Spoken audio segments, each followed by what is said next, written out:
ിലേക്ക് ഈ ഘട്ടത്തിൽ നമുക്കൊപ്പം മിനു മുനീർ കൂടി ചേരുകയാണ്. മിനു, ഇപ്പോൾ ഹെമ കമ്മിറ്റി റിപ്പോർട്ടിൽ പറഞ്ഞിട്ടുള്ള കുറ്റകരമായിട്ടുള്ള കുറ്റകൃത്യങ്ങളെക്കുറിച്ച് SIT അന്വേഷിക്കണം എന്ന് കോടതി നിർദ്ദേശിച്ചിരിക്കുകയാണ്. ഒരു സിനിമാ പ്രവർത്തക എന്ന നിലയിൽ താങ്കൾ എങ്ങനെയാണ് കോടതിയുടെ ഇന്നത്തെ നടപടികളെ നോക്കിക്കാണുന്നത്? സിനിമയില് ഞാൻ കുറച്ച് വർഷങ്ങൾ ഉണ്ടായതുകൊണ്ട് സിനിമയിൽ എന്താണ് നടക്കുന്നത് A to Z ഞാൻ നന്നായിട്ട് തിരിച്ചറിഞ്ഞ ഒരു സ്ത്രീയാണ്. എനിക്കും ഒരുപാട് വിഷമങ്ങളും ദുരന്ത അനുഭവങ്ങളൊക്കെ ഉണ്ടായിട്ടുണ്ടെങ്കിലും എനിക്ക് അന്ന് ഒന്ന് റിയാക്ട് ചെയ്യാൻ കഴിഞ്ഞില്ല. കാരണം എനിക്ക് 2 കുഞ്ഞു കുട്ടികളായിരുന്നു. അവര് സ്കൂളിൽ പഠിക്കുന്ന കുട്ടികളായതുകൊണ്ട് ആ കുഞ്ഞുങ്ങളുടെ എഡ്യൂക്കേഷന് വേണ്ടി എനിക്ക് എല്ലാം മൗനമായിട്ട് ഇരിക്കേണ്ടതായിട്ട് വന്നു. അതുപോലെ തന്നെ ഞാൻ എന്റെ കുഞ്ഞുങ്ങളെ കൊണ്ട് ഞാൻ ഇവിടെ ഈ കേരളം വിട്ട് ഞാൻ ചെന്നൈയിലോട്ട് പോകുന്നു. ഇപ്പം SIT ആണ് ഇപ്പം നമ്മുടെ ഈ കേസ് ഏറ്റെടുത്തിരിക്കുന്നത്. എനിക്കത് വളരെ സന്തോഷമുള്ള കാര്യമായിരുന്നു. അതുപോലെ തന്നെ നമ്മുടെ മുഖ്യമന്ത്രി പറയുകയും സ്റ്റേറ്റ്മെന്റ് ഉണ്ടല്ലോ, ഞാൻ ഏത് പ്രമുഖനാണെങ്കിലും അവർക്കെതിരെ നടപടിയെടുക്കും എന്നുള്ള ആ ഒരു പ്രസ്താവനയാണ് ഞാൻ ഇതിലിറങ്ങാൻ കാരണം. 13 വർഷത്തോളം ഞാൻ എന്റെ ഹൃദയത്തിൽ ഒളിച്ചു വെച്ച കാര്യങ്ങളാണ് ഞാനിത് മുന്നോട്ട് വന്ന് പറയാൻ കാരണം. എന്തെന്നറിയോ, നാളെ നമ്മുടെ പെൺകുട്ടികൾക്ക് ഇനിയെങ്കിലും അവർക്ക് എല്ലാ സ്വാതന്ത്ര്യത്തോടെ അവർക്ക് ഏത് ഫീൽഡിലും അവർക്ക് വർക്ക് ചെയ്യാൻ കഴിയണം. കാരണം ഞാനും ഒരു മകളുടെ അമ്മയാണ്. എന്റെ പെൺകുട്ടികളെ പോലെയാണ് ഓരോ പെൺകുട്ടികളും. അവർക്ക് നാളെ ഒരു ദുരന്ത അനുഭവം ഉണ്ടാകാൻ പാടില്ല. ഒരു പെൺകുട്ടി പോലും ഇനി ഈ കേരള നാട്ടിൽ കരയാൻ പാടില്ല. ആ ഒരു ഉദ്ദേശത്തോടു കൂടിയാണ് ഞാൻ മുൻപോട്ട് ധൈര്യത്തോടെ വന്നത്. പക്ഷേ ഈ കേസ് 7 SIT FIR ഇട്ടു. പക്ഷെ മുകേഷിന് വേണ്ടി ബെയിൽ കൊടുത്തു. ബെയില് കിട്ടി എന്ന് വിചാരിച്ചുകൊണ്ട് ഒരിക്കലും കുറ്റവിമുക്തനാകുന്നില്ല, അല്ലെ? അപ്പം കേസ് തീർച്ചയായിട്ടും അത് മുമ്പോട്ട് തന്നെ പോവുക തന്നെ ചെയ്യും. അതിന് വിചാരണ ഉണ്ടാകുകയും ചെയ്യും. ഞാൻ ഇതിന് വന്നതിന് ശേഷം 50-60ഓളം പെൺകുട്ടികൾ എന്നെ അപ്രോച്ച് ചെയ്തിരിക്കുന്നു. അവർ മൊഴി കൊടുക്കാനും റെഡിയാണ്. ചെന്നൈയിൽ നിന്ന് വന്ന പെൺകുട്ടികൾ, ബാംഗ്ലൂരിൽ നിന്ന് വന്ന പെൺകുട്ടികൾ, ഇവരെല്ലാവരും ഒരുപാട് ദുരന്ത അനുഭവങ്ങൾ നമ്മുടെ മലയാള ഫിലിം ഇൻഡസ്ട്രിയിൽ അനുഭവിച്ചിട്ടുണ്ട്. അവരെല്ലാം ഇന്ന് പല ജഡ്ജിനോട് 164 കൊടുക്കാൻ അവർ റെഡിയാണ്. അതുപോലെ തന്നെ മിനു, അവർ ജൂനിയർ ആർട്ടിസ്റ്റുകളാണോ? ജൂനിയർ ആർട്ടിസ്റ്റുകളാണോ ഈ പരാതി കൊടുക്കാൻ തയ്യാറായിട്ടുണ്ട് എന്ന് പറയുന്നത്? അതെ, ആർട്ടിസ്റ്റുകള്. അതുപോലെ തന്നെ ACP, റിട്ടയർഡ് ACPയുടെ ഒരു മകളെ 5 ദിവസം ഒരു ഹോട്ടലിലിട്ട് പീഡിപ്പിച്ച നാഷണൽ അവാർഡ് വാങ്ങിയ ഒരു പ്രമുഖനും ഇതിനകത്തുണ്ട്. ഇപ്പൊ ഈ ഹേമ കമ്മിറ്റിയുടെ ഈ കുറെ പേപ്പറുകൾ മുക്കിയല്ലോ, അത് പുറത്തു വന്നാൽ പല പ്രമുഖന്മാരും പോലീസ് ഓഫീസേഴ്സും രാഷ്ട്രീയക്കാരും ഇവിടെ എല്ലാവരും താഴെ വീഴും. അതുകൊണ്ട് തന്നെയാണ് ഈ വമ്പന്മാർ ഉണ്ട്, അതുകൊണ്ടാണ് അത് മറച്ചു വെച്ചിരിക്കുന്നത്. എന്നാൽ എന്ത് മറച്ചു വെച്ചാലും ആരൊക്കെ എന്തൊക്കെ ദുരന്ത അനുഭവങ്ങൾ അനുഭവിച്ചിട്ടുണ്ടോ ആ പെൺകുട്ടികളെല്ലാം തന്നെ ഈ അടുത്ത ഒരാഴ്ചക്കുള്ളിൽ അവർ മൊഴി പറയാൻ തരാൻ റെഡിയാണെന്ന് അവർ പറഞ്ഞു കഴിഞ്ഞു. ഇതിപ്പോൾ കോടതി കൂടുതൽ ശക്തമായ ഇടപെടലുകളാണ് ഇന്നുണ്ടായിട്ടുള്ളത്. അത് ശ്രദ്ധിച്ചിരുന്നോ? അത് കൂടുതൽ പേരുടെ തുറന്നു പറച്ചിലിന് വഴിവെക്കുമെന്നാണോ താങ്കൾ കരുതുന്നത്? മാത്രമല്ല, SIT ഇതെല്ലാം അന്വേഷിക്കണമെന്ന് നിർദ്ദേശിച്ചിരിക്കുകയാണ്. ഇതുവരെ വന്ന കേസുകൾ ആണ് ഇതുവരെ SIT അന്വേഷിച്ചുകൊണ്ടിരിക്കുന്നത്. അവർ ഈ ബാക്കിയുള്ള ഇതിൽ പറയുന്ന കുറ്റകൃത്യങ്ങളെ കുറിച്ചും അന്വേഷിക്കണമെന്ന് പറയുകയാണ്. അപ്പോൾ കുറ്റക്കാർക്കെതിരെ നടപടി ഉണ്ടാകുമെന്നൊരു പ്രതീക്ഷ അത് ബലപ്പെടുന്നുണ്ടോ? അത് ബലപ്പെടണം. അതിനുവേണ്ടി ബഹുമാനപ്പെട്ട ജഡ്ജിനോടും എനിക്ക് ഇനിയും ഹൈക്കോടതിയിലും CJM കോർട്ടിലും ഫർദർ സ്റ്റേറ്റ്മെന്റ് പറയേണ്ടതുണ്ട്. ഞാൻ എല്ലാ കാര്യമൊന്നും ഞാൻ പറഞ്ഞിട്ടില്ല. ഇനിയും ഒരുപാട് പ്രമുഖന്മാരുടെ അവർ ചെയ്ത ഓരോ ക്രൂവാലിറ്റീസ് ആൻഡ് അട്രോസിറ്റീസ് എനിക്ക് ഒന്ന് ഓപ്പൺ ആയിട്ട് ഇനി ശരിക്കും എനിക്ക് പറയണം, ജഡ്ജിനോട് പറയണം. അതിനുവേണ്ടി ഞാൻ ജസ്റ്റ് വെയിറ്റിംഗ്. അതുപോലെ തന്നെ ഇനി ഒരിക്കലും ഈ ഹേമ കമ്മിറ്റിയുടെ കാര്യം വളരെ സീരിയസ് ആയിട്ട് തന്നെ എടുക്കണം. കാരണം 4 വർഷമാണ് ഇത് പൂഴ്ത്തി വെച്ചിരുന്നത്.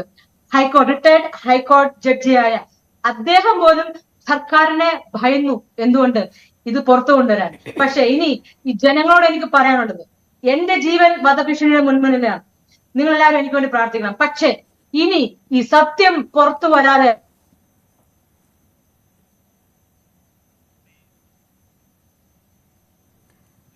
ഓരോരുത്തരെയും വിടത്തില്ല. ഓരോരുത്തരും തന്നെ ചെയ്യും. പല പ്രമുഖന്മാരും രാഷ്ട്രീയക്കാരും പോലീസുകാരും വീഴും. അപ്പോൾ മിനു, ഇതുവരെ പറഞ്ഞതിൽ കൂടുതൽ പറയാനുണ്ട് എന്നതാണോ? തീർച്ചയായിട്ടും എനിക്ക് ഫർദർ സ്റ്റേറ്റ്മെന്റ് എനിക്ക് പറയാനുണ്ട്. ഇനിയും ഒരുപാട് കാര്യങ്ങൾ എനിക്ക് പറയാനുണ്ട് മൊഴിയിൽ. കാരണം എന്തെന്നറിയോ, ഇപ്പം അപ്പീലിന് നമ്മുടെ SIT വളരെ വളരെ ഇതായിട്ട് നമ്മളൊക്കെ വേണ്ടി ഓടി നടന്ന് രാത്രി ഉറങ്ങാതെ അവർ കാര്യങ്ങളൊക്കെ ഓടി നടന്ന് എല്ലാം ചെയ്തിട്ടും അവരോട് അപ്പീലിന് പോകണ്ട എന്ന് പറഞ്ഞല്ലോ. അപ്പം അത്രത്തോളം ഇൻഫ്ലുവൻസ് ഉണ്ട് ഈ മുകേഷ് എന്ന വ്യക്തിക്ക്. ഈ മുകേഷ് എന്ന വ്യക്തിയെ ആ നാട്ടുകാർക്ക് പോലും താല്പര്യമില്ല. പിന്നെ ആർക്കാണ് അദ്ദേഹത്തെ താല്പര്യം? എന്തുകൊണ്ട് ആരാണ് അദ്ദേഹത്തെ സംരക്ഷിക്കുന്നത്? എന്തുകൊണ്ട് അദ്ദേഹത്തെ കസ്റ്റഡിയിലെടുത്ത് ക്വസ്റ്റ്യൻ ചെയ്യുന്നില്ല? അതുകൊണ്ട് തന്നെ തീർച്ചയായിട്ടും ഇതിന് ശരിക്കും ഒരു നടപടി, ജനങ്ങൾ മുഴുവനും ഇതിൽ ഇടപെടണം. നമ്മുടെ നാടിന് വേണ്ടി, എനിക്ക് വേണ്ടി നിങ്ങൾ ആരും ചെയ്യണ്ട, നമ്മുടെ നാളത്തെ കുട്ടികളുടെ സുരക്ഷിതത്തിന് വേണ്ടി, അവരുടെ സംരക്ഷണത്തിന് വേണ്ടി, നമ്മുടെ എല്ലാവരുടെയും പെൺകുട്ടികൾ ഏത് ഫീൽഡിലും അവർക്ക് ഏത് രാത്രിയിലും യാത്ര ചെയ്യാൻ കഴിയണം. ഒറ്റ മനുഷ്യര് അവരുടെ അനുവാദം തൊടാൻ പാടില്ല. അവരുടെ സ്വന്തം ഇഷ്ടത്തിന് പോവാണ് പൊക്കോട്ടെ, അത് നൺ ഓഫ് അവർ ബിസിനസ്, അത് അവരുടെ സ്വാതന്ത്ര്യമാണ്. പക്ഷെ ഇതുപോലെ ഈ കൂടുതലും റേപ്പിങ്ങും എല്ലാം നടന്നത് മലയാള ഫിലിം ഇൻഡസ്ട്രിയിലാണ്. മലയാള ഫിലിം ഇൻഡസ്ട്രി നമ്മുടെ കൊച്ചു കേരളത്തിൽ എത്രയോ കലാകാരങ്ങളുണ്ടെന്നറിയോ? കലാകാരൻ അവർക്കൊരു അവസരം കൊടുക്കാതെ ഇവരെന്താണ് ചെയ്യുന്നത്? ഈ മലയാളത്തിലുള്ള നടന്മാർ, ഈ പ്രമുഖ നടന്മാരെല്ലാവരും ഞാൻ പറയണില്ല, എന്നാലും ഞാൻ പറയാം, ഇവരൊക്കെ പാവപ്പെട്ട പ്രൊഡ്യൂസർമാരെ കുത്തുപാളയെടുത്ത് അവരുടെ കയ്യിൽ നിന്നെല്ലാം കാശും വാങ്ങിച്ചിട്ട് ഇവരെന്താ ചെയ്യുന്നത്? അഭിനയിക്കാൻ വന്നവരാണോ നടന്മാര്? അല്ല, അഭിനയിക്കാൻ അവർക്ക് കാശും വേണം, കൈ നിറയെ പോക്കറ്റ് നിറയെ കാശും വേണം, അതോടൊപ്പം പെൺകുട്ടികളും അവർക്ക് വേണം. പെൺകുട്ടികളെ അവർക്ക് പലർക്കും വാഗ്ദാനം ചെയ്ത് അവരെ ശരിക്കും ദുർവിനിയോഗപ്പെടുത്തിയിട്ടുണ്ട്. അവരെല്ലാരും, എല്ലാ ആർട്ടിസ്റ്റുകളും ഈ ആഴ്ചക്കുള്ളിൽ അവർ മൊഴി പറയാൻ റെഡിയാണ്. തീർച്ചയായും. മിനു, ഇപ്പോൾ നടക്കുന്ന അന്വേഷണത്തിൽ എത്രമാത്രം പ്രതീക്ഷയുണ്ട് താങ്കളെ സംബന്ധിച്ച്? ഇപ്പോൾ ജാമ്യം ലഭിച്ചു എന്നത് ഒരു തിരിച്ചടിയായി താങ്കൾ കരുതുന്നില്ല? ആത്യന്തികമായി ഈ നിയമ പോരാട്ടത്തിൽ വിജയം നിങ്ങൾക്കൊപ്പമാണെന്നാണോ പ്രതീക്ഷിക്കുന്നത്? ഇപ്പോഴത്തെ അന്വേഷണത്തെ എത്രമാത്രം പ്രതീക്ഷയോടുകൂടിയാണ് കാണുന്നത്? തീർച്ചയായിട്ടും ഇപ്പോൾ നേരത്തെ ഒരു കാലമല്ല. ഇപ്പോൾ നീതിക്ക് വേണ്ടി ജനങ്ങൾ ഉണർന്നു കഴിഞ്ഞു. ജനങ്ങൾക്ക് എന്താണെന്ന് എല്ലാ കാര്യങ്ങളും എല്ലാം അറിഞ്ഞു കഴിഞ്ഞത് കൊണ്ട് ഇന്ന് ജനങ്ങളും നീതിയുടെ കൂടെയാണ്. സത്യത്തിന്റെയും നീതിയുടെയും ന്യായത്തിന്റെയും കൂടെയാണ് ജനങ്ങൾ എന്ന് ഞാൻ വിശ്വസിക്കുന്നു. അതുകൊണ്ട് തീർച്ചയായിട്ടും ഈ ഒരു ഹേമ കമ്മിറ്റി വന്നതോടുകൂടി എല്ലാവർക്കും നല്ല സുരക്ഷിത കിട്ടുകയും ഇതിൽ നല്ലൊരു നടപടി ഉണ്ടാകുമെന്ന് ഞാൻ വിശ്വസിക്കുന്നു. ഇപ്പോൾ ഈ SITയുടെ അന്വേഷണം, അതുമായി ബന്ധപ്പെട്ട് ഉള്ള കാര്യങ്ങൾ നടക്കുന്നത് കൂടുതൽ പേർക്ക് തുറന്നു പറയുന്നതിനുള്ള ഒരു അന്തരീക്ഷം ഒരുക്കിയിട്ടുണ്ട് എന്ന് താങ്കൾ കരുതുന്നുണ്ടോ? അത് എനിക്കിപ്പോൾ ഏർപ്പെട്ടേക്കുന്ന ഒരു കാര്യം എന്ന് വെച്ചാൽ, എന്റെ ഫേസ്ബുക്കിന്റെ ആക്സസ് ആരോ നശിപ്പിച്ചിരിക്കുന്നു. അതായത് എനിക്ക് 7.5 ലക്ഷം ഫോളോവേഴ്സ് ഉള്ള ഒരു പേജാണ് എന്റേത്. അതാണ് നശിപ്പിച്ചിരിക്കുന്നത്. അതിൽ എനിക്ക് ആക്സസ് ഇല്ല. അത് ആരാണ് ചെയ്തിരിക്കുന്നത്? എങ്ങനെ നഷ്ടപ്പെട്ടു അതിന്റെ ആക്സസ്? എനിക്കിപ്പോ അത് ഓപ്പറേറ്റ് ചെയ്യാൻ പറ്റുന്നില്ല. So someone played behind it. അപ്പോ തീർച്ചയായിട്ടും ഇന്ന് ഫേസ്ബുക്ക് അവർക്ക് ചെയ്യേണ്ട, നാളെ എന്നെ അവർക്ക് റിമൂവ് ചെയ്യാൻ പറ്റില്ല ഈ ലോകത്ത് നിന്നും. അതിനൊന്നും എനിക്ക് ഒരു പേടിയില്ല. മരിക്കുവാണ് അന്തസ്സായിട്ട് തന്നെ മരിക്കും. അതുപോലെ തന്നെ ഈ അപ്പീൽ എന്റെ ആദ്യം എനിക്ക് വേണ്ടി അഡ്വക്കേറ്റ് വന്നത്. മിനു, അത് ഒന്നുകൂടി വ്യക്തമാക്കാമോ? ഈ ഫേസ്ബുക്കിന് എന്ത് സംഭവിച്ചു എന്നാണ് പറയുന്നത്? ആരെയാണ് താങ്കൾ സംശയിക്കുന്നത്? സംശയിക്കുന്നതെന്ന് വെച്ചാൽ എനിക്കറിയില്ല. ഞാൻ ഫേസ്ബുക്കിന്റെ ആക്സസ് എല്ലാം ഞാൻ SIT കൊടുത്തിട്ടുണ്ടായിരുന്നു. ഇമെയിൽ ID എല്ലാം കൊടുത്തിട്ടുണ്ട്. കാരണം അവർക്ക് ഈ എവിഡൻസ് കിട്ടാൻ വേണ്ടി, ഞാൻ വന്ന ട്രാവൽ ചെയ്തതെല്ലാം കിട്ടാനായിട്ടും ആർക്കൊക്കെ മെസ്സേജ് അയച്ചു അതൊക്കെ അയക്കാനായിട്ട് ഞാൻ അവർക്ക് കൊടുത്തിരുന്നു. പക്ഷെ ഇതിൽ വേറെ ആരോ കളിച്ച എന്താണെന്ന് എന്റെ ഫേസ്ബുക്ക് ഇപ്പൊ എനിക്ക് ആക്സസ് ഇല്ല, എനിക്കത് ഓപ്പറേറ്റ് ചെയ്യാൻ പറ്റുന്നില്ല, എനിക്ക് അതിനകത്ത് കയറാനും പറ്റുന്നില്ല. SIT ഉദ്യോഗസ്ഥരെ അറിയിച്ചിരുന്നോ? അറിയിച്ചു.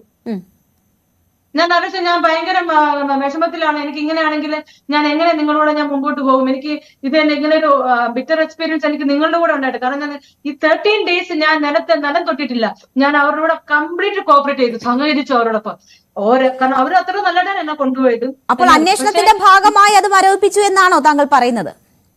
അതെ, എനിക്ക് എന്താണെന്ന് എനിക്ക് അറിയത്തില്ല. എനിക്ക് അക്സസ് കിട്ടിയിട്ടില്ല, അതാണ്. അപ്പോൾ എനിക്ക് പറയാനുള്ളത്, ഇപ്പോൾ ഈ അപ്പീലിന് പോകണ്ട എന്ന് പറഞ്ഞ അവര് SITക്കാർ ഡെഫിനറ്റ് ആയിട്ടും they were supposed to go for a appeal in high court. അപ്പം അവരോട് പോകണ്ട എന്ന് പറഞ്ഞപ്പോൾ എനിക്ക് തോന്നി ഇത് ഭയങ്കരമായിട്ട് ഇൻഫ്ലുവൻസ് ഉണ്ട്. അതുകൊണ്ട് ഞാൻ ലാസർ ആൻഡ് ലൂയിസ് അസോസിയേഷൻ എന്ന് പറഞ്ഞ 34 കേരളത്തിൽ 34 അഡ്വക്കേറ്റുകളുടെ കുടുംബമാണ് ലാസർ ആൻഡ് ലൂയിസ്. ഞാൻ അവരെ എല്ലാ കാര്യങ്ങളും ഇപ്പൊ ഒരു വരാൻ പോകുന്ന 60 പെൺകുട്ടികളുടെ ഡീറ്റെയിൽസും ഞാൻ അദ്ദേഹത്തെ സംഗീത് ലാസർ ലൂയിസിനെ ഞാൻ അറിയിച്ചിട്ടുണ്ട്, അത് കൈമാറിയിട്ടുമുണ്ട്. അദ്ദേഹം ഉടനെ തന്നെ അത് എല്ലാം വെളിച്ചത്ത് കൊണ്ടുവരുമ്പോൾ എല്ലാം പ്രശ്നം സത്യങ്ങൾ എല്ലാവരും അറിയും.